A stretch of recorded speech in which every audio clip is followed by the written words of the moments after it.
próxima palabra. Es encargado sin departamento y con prima nueva. ¿Se acuerdan de esto? ¿De qué estamos hablando? Bueno, lo ampliamos y lo recordamos. Mirá. ¿Quién es la prima? Esta nota la habíamos hecho y recordamos quién es la prima de Beatriz Sarlo, que reclama, claro, la herencia de la escritora. Habíamos dicho, ayúdenme, que se lo había, no dejado, pero era el encargado, el encargado del edificio que cuidaba el departamento. Muere Beatriz Sarlo. Claro. Los últimos años ella tenía problemas de movilidad, o sea, no le era tan fácil valerse por sí misma y el encargado operaba como una especie de asistente.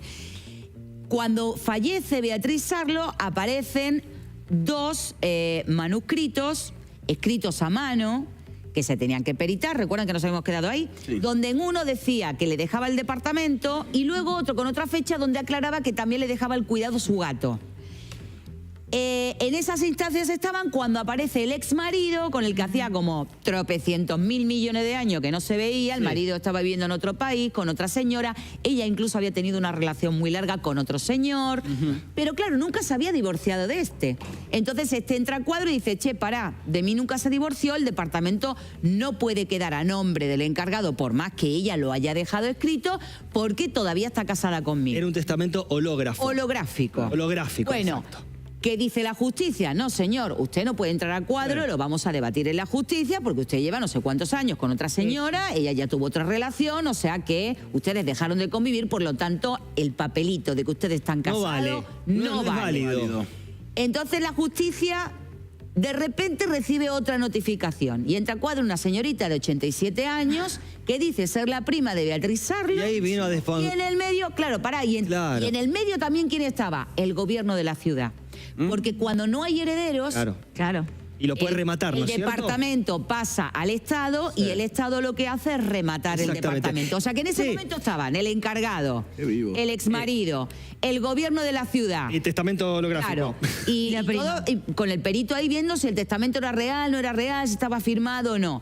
Y ya para entrar con la última instancia, que no se sabe qué están pasando con las cosas de Beatriz Sarlo, pero algunos libros de la señora están apareciendo en Mercado Libre. Raro. Bueno, si queremos entender un poco más cómo sigue esta historia o que nos ayude a desglosar un poco, estamos en comunicación. Ahí sí recibimos a la doctora Amelia Duranti, abogada pelarista. ¿Cómo te va? Te aplaudimos, bienvenida. ¿Cómo va? ¿Qué tal, chicos? ¿Cómo están? Bien, y acá, en esta situación de testamentos, del holográfico, ¿qué pasa en estos instantes o en estas situaciones, en este momento cuando hay un testamento holográfico, como contaba Lola sobre esta situación de Beatriz Sarlo, y aparece una prima, dice, no, pará, yo soy la prima y es la que tendría que heredar? ¿Qué pasa en lo que es judicialmente, en el papelerío? ¿Cómo quieren que arrancamos? Por el comienzo. ¿Desde el principio o arrancamos desde el final? No, me tentaste ahora porque quisiera el final. No, del principio. ¿Quieren arrancar por el final? Dale, me encantaría. ¿Cómo termina todo? Bueno, si quieren arrancar por el final, les cuento que en este momento se está allanando por orden judicial el departamento de Beatriz Sarlo para recuperar todo lo que son documentos manuscritos que puedan encontrarse dentro del departamento. Bien, esto pasa ahora. La finalidad, esto está pasando en este momento. ¡Qué tarde! ¿Con qué finalidad? ¿Con qué finalidad? Recuperar los manuscritos que pudieran pertenecer al patrimonio caligráfico de Beatriz Sarlo para realizar la pericia caligráfica del testamento hológrafo que decías recién. Ahora les cuento cómo empieza esto. Quien inicia la primera sucesión es el señor Alberto Sato, que es el marido, técnicamente, el marido, la persona que permanece casada con la señora Sarlo. Sí, Beatriz. Están separados desde antes de los años 70. El señor se fue a vivir a Chile, ha tenido reiteradas parejas desde el año 70 hasta ahora, y enterado de la muerte de la señora Sarlo, inicia la sucesión como si fuera un viudo doliente. Pedazo de basura. Y tengamos en cuenta esto que digo del viudo doliente, porque acompaña al inicio de la sucesión la partida de matrimonio, que obviamente no tiene anotación marginal de divorcio, porque lo que había era una separación de hecho. Ah, Paralelamente a eso, en el mes de febrero, muy bien fundada, muy bien preparada, que yo le mandé a la producción, pero creo que llegamos tarde, le mandé el escrito donde el encargado Mesa, inicia la sucesión testamentaria de Beatriz Arlo. El señor Mesa aclara punto a punto todas las cuestiones referentes a su derecho y a la calidad de heredero testamentario que le corresponde. Dice que la señora falleció en tal fecha, que era de estado civil casada, pero que se encontraba separada de hecho desde el año tal con el señor Alberto Sato y que posteriormente había mantenido una relación estable de pareja con el señor Filipelli, que falleció, que era un cineasta, que falleció en el año 2023.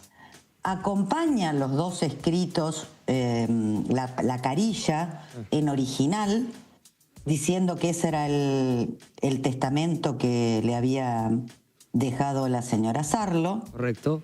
Manifiesta de manera expresa que solicita se realice una pericia caligráfica sobre ese testamento que él está presentando y que luego, si esa pericia caligráfica determina que es del patrimonio caligráfico de la señora Sarlo, el testamento se protocolice, y aclara además que ella se encontraba separada, sin voluntad de volver a unirse con Sato desde los años 60. Sí.